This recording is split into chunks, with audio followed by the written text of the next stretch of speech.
All right, that kind of took my nerves away. Whew. All right. So I'm the type of person that likes to make scenarios in my head. There's this one time that I had a huge fight with somebody very, very close to me. And I was thinking, what if I bumped into this person? Would it be awkward? Would we have a stare-down moment? What would I do? Would I go up to this person, and would we talk and fight even more? Or would we talk and forgive what needs to be forgiven? I'm still thinking of these scenarios. And you want to know why? Because I lost that chance. I lost that chance to actually talk to this person. So all I have now is scenarios. What if I took that opportunity? What if I actually tried? When I was 13, I was a huge fan of this show. It was an artista reality search. Oh, yes. Whew. 13, and I was a fanay. A person who has a strong interest or admiration for a particular person or thing. Fanay na fanay po ako. Grabe. I had their pictures on my walls. I don't know if you guys know, but during my time, we had fanatics. You text their name. Well, let me just give you the name. Jenilyn space on sent to 2366. And I would receive text messages from her.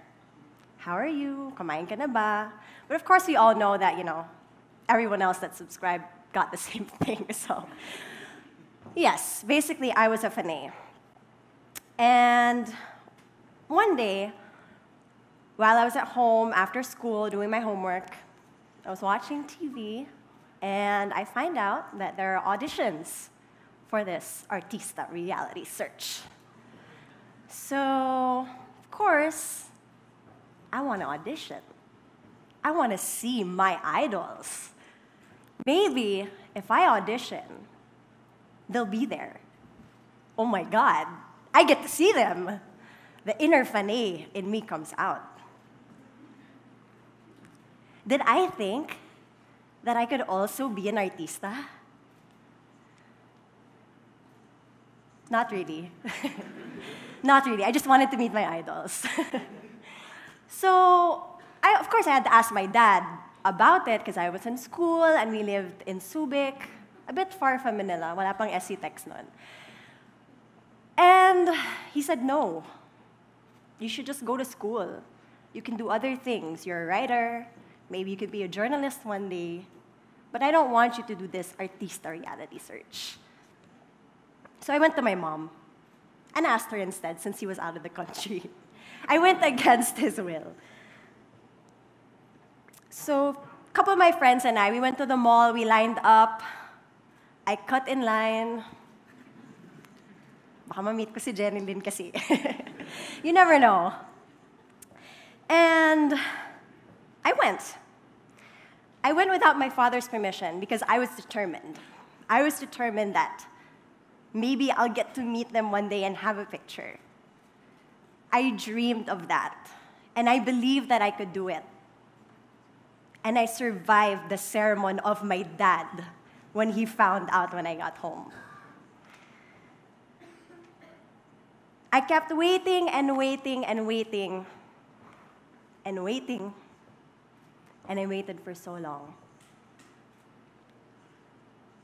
And that's me in the circle. I got in. Yeah. Had a picture with my idol. So that's the beginning. Of course, a couple of years later, I was already in the industry. And it wasn't everything that I hoped it out to be. It wasn't as glamorous as the magazines or as glamorous as I would watch on TV. I was up 48 hours straight working. Working and crying and sometimes complaining. It was tough. And I was only 14 at that time. When I got a bit older, after a couple of years, I wanted to be an actress na. I wanted to be a host. And I wanted to do well. But people will always have something to say. They will always comment about the way that you walk, the way that you talk, the way that your hair is pulled up, the way that you present yourself as a person, the way that you laugh, or the way that you cry. I don't cry really well. I look like a baby and a tomato when I cry, so that was like one of the comments that really got to me.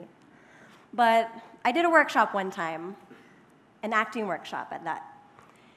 And it was for a really great project that I got. But my acting coach was scary. Terror siya. And I couldn't do this one exercise. And she told me that I would never succeed.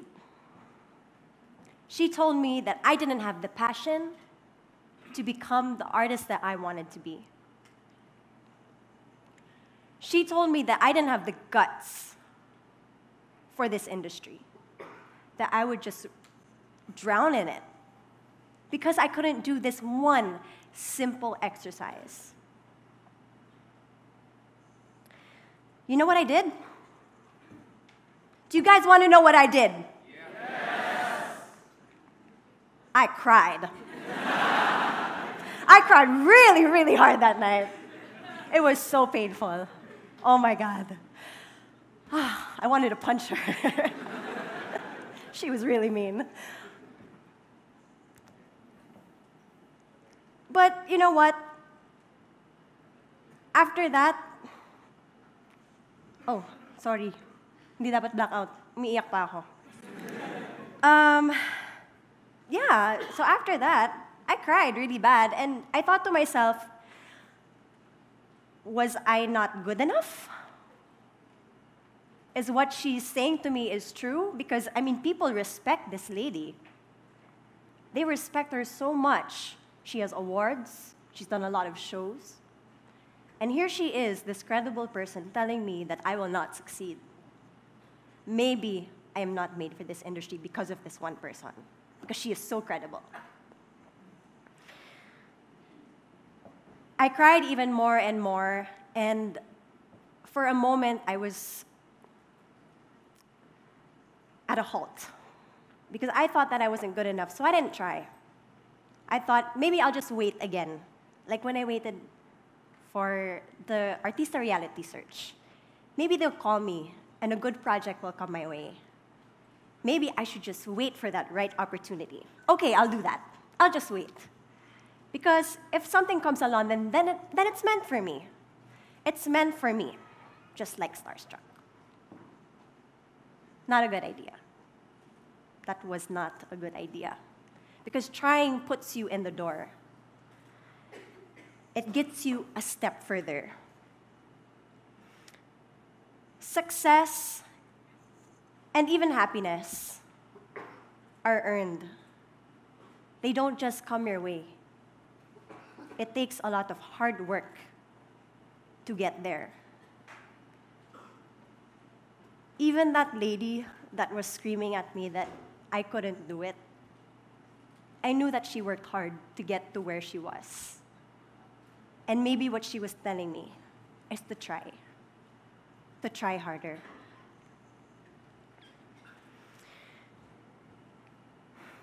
What do you want to be? Like Delphin has said, that's what he's asked his students. And for others, it's so easy. Like for kids, they'll answer, I want to be a doctor, I want to be a lawyer. And for me, again, I was at a halt. I didn't know what I wanted to be. Sure, I had a great job, and I had great opportunities. It's not every day that you can be an actor. It's not every day that you get these kinds of opportunities where you're in front of the camera or doing like magazine shoots. It sounds so cool, but I felt empty. I felt like there was something missing.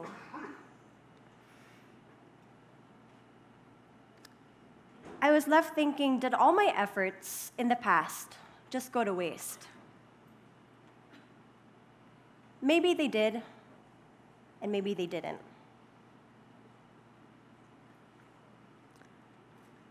I didn't want my successes and my failures to stop me.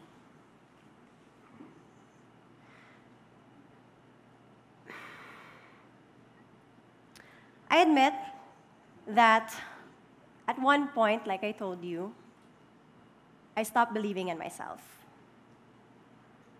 But I tried, and I tried some more. And I failed a lot. I got rejected a lot. So my self-confidence was at an all-time low this time. But that one friend of mine, with that one simple question, what do you want to be, opened up my eyes. Because I wanted to be something.